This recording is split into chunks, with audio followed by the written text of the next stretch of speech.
On November 23, 2013, Roger Clyne invited us to a VIP tasting of his Mexican Moonshine Tequila before a concert at Billy's Ice House in New Braunfels, Texas. When we arrived, we were given true rock star treatment with a private tasting and interview in the Roger Clyne and the Peacemakers tour bus. So, I heard years ago, when there weren't a whole lot of tequila websites, we used to belong, myself, Jason, and a bunch of other people in this small community that we all kind of know each other. We belonged to a forum, and we used to talk about Mexican Moonshine in Puerto Peñasco. Oh yeah. And it was a legend because you couldn't get it anywhere. What is it? I haven't even heard of it. Well, it was your tequila. Oh, was it in Puerto Peñasco? In Puerto Peñasco. I'm sorry. I heard Vallarta.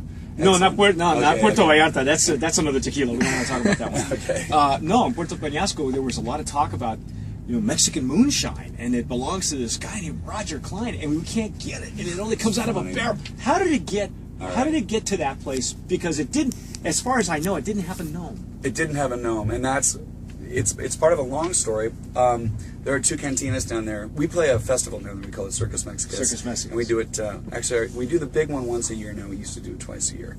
And draws a lot of people when the economy's good and Mexico's not getting slammed by the press. Right. A lot of people go, like 5,000. A couple of cantina owners came to me and said, we sell more tequila in a weekend when you're here than a year when you're not. We're fans of your music. You've got a song called Mexican Moonshine. We have a distillery. Any chance you'd like to get in and put out a bottling? And I was like, yeah, this is great. I would love to do that. It sounds like a lot of fun. And they said, we don't have a lot of latitude in what we can or can't do. So basically what you have to do, they made their tequila for their bars. They said, you have to see if you like something that we make, and we can maybe do a blending. And I said, it sounds fun. Let's do this. And we did, and we made the reposado, and it was a 38 proof. It wasn't a 40. Mm-hmm. Mexican styling, yeah. Right. And we made it, did 1,000 bottles, and sold them essentially in a weekend, and it was a ball. It was really fun. And the stuff I thought tasted very good. It wasn't a great tequila, but I was interested in doing it again, see if we could make some improvements, some refinements. And they said... And this was not with the current distillery you're with. No, this now. is not with La Fábrica de los Tequilas Finos. This is with a couple gentlemen whom I should probably let remain nameless because of what happened next. I said, this was fun. It seemed to drive a lot of people to your cantinas too. Would you like to do it again? And they said, absolutely. But we got caught by the CRT for not having a gnome. Yeah, exactly. So we can't. We didn't get told to not do it, but we don't have permission to do it. So they were sort of operating in the gray, and they said we can't do that with your tequila. So it was fun, but we've got to let you move on. Oh. And at that point is when we started looking for But at that a point, really good distillery. you had already gotten that taste of blood. Yeah, it was fun, and our fans were asking when we got to do it again.